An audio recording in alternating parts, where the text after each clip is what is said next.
It was a fine, thick piece of wood. Just under the head was a broad silver band. On it was engraved, "To James Mortimer, M.R.C.S, from his friends at C.C.H, with the date 1884. Holmes had his back to me, but said, "Well, Watson, what does that stick tell us about our mysterious visitor?" "Ah, well, this Dr. Mortimer seems to be a medical man of mature years and held in high regard by his colleagues." "Good," said Holmes. "Excellent. I think also that he's a country doctor, does a great deal of his visiting on foot." "Why so?"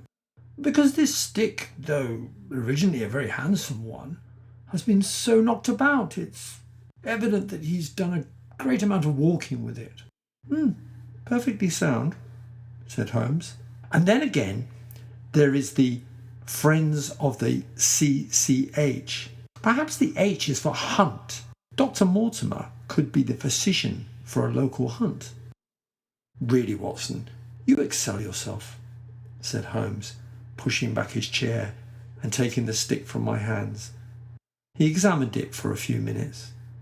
Then, with an expression of interest, he carried the cane to the window, where he looked it over again. "Interesting," said he. "Have I missed anything? Has something escaped me?" I asked, with some self-importance. There was a mischievous smile on his face. "I'm afraid, my dear Watson, that most of your conclusions were erroneous. You were right that the man is a country doctor, and he certainly walks a great deal. But that was not all.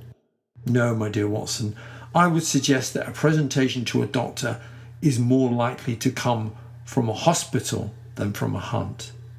C.C.H. is most likely to mean Charing Cross Hospital." "Ah, you may be right. What further deductions may we draw?" "You know my methods, Watson. Apply them." "Yes, indeed.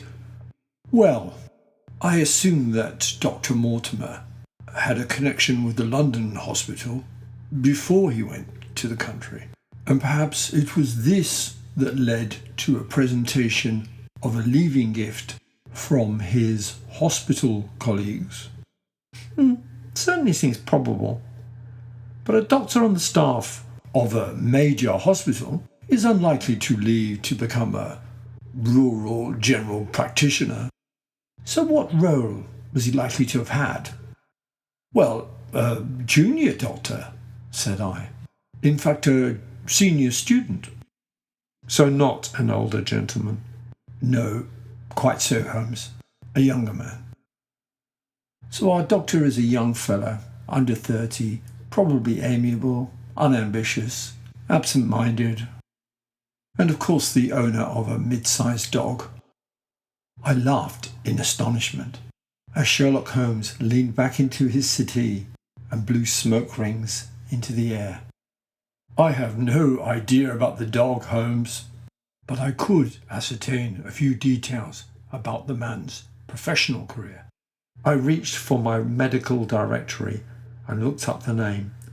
There were several Mortimers, but only one could be our visitor. I read his record aloud.